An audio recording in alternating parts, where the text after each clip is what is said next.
ইসরায়েলের সঙ্গে সুসম্পর্ক চায় সিরিয়ার নতুন প্রশাসন। শুক্রবার সংবাদ মাধ্যম এনপিআরকে দেয়া এক সাক্ষাৎকারে এই কথা বলেছেন দামেস্কের গভর্নর মাহের মারওয়ান।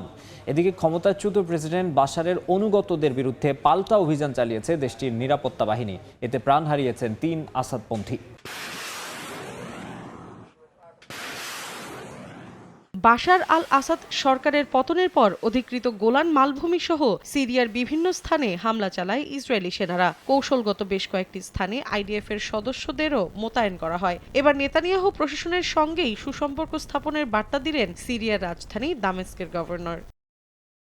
স্থানীয় সময় শুক্রবার বিদ্রোহী গোষ্ঠী হায়াত তাহরির আল শামের প্রধান আল শারাকে উদ্ধৃতি দিয়ে এক সাক্ষাৎকার দেন গভর্নর মাহের মারওয়ান। বলেন, বাশার আল আসাদের পতনের পর সীমান্ত নিয়ে শঙ্কায় পড়ে ইসরায়েল। এ কারণে তেল আবিবের সেনারা সিরিয়ায় ঢুকে হামলা চালায়। কিন্তু ইসরায়েল নিয়ে তাহরির আল শামের কোনো ভয়ভীতি নেই উল্লেখ করে গভর্নর বলেন, ইসরায়েল দ্বন্দ্ব নয়, শান্তি চায়। সিরিয়া ইসরায়েল সহ কারো প্রতিদ্বন্দ্বী নয় বলেও স্পষ্ট বার্তা দেন মাহের।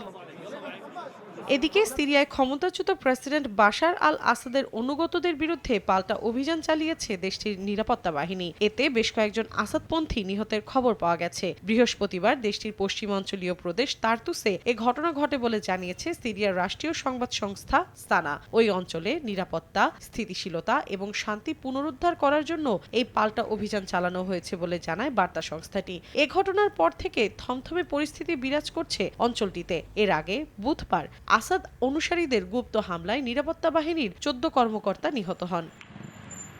মৌসুমী সাথী, সময় সংবাদ।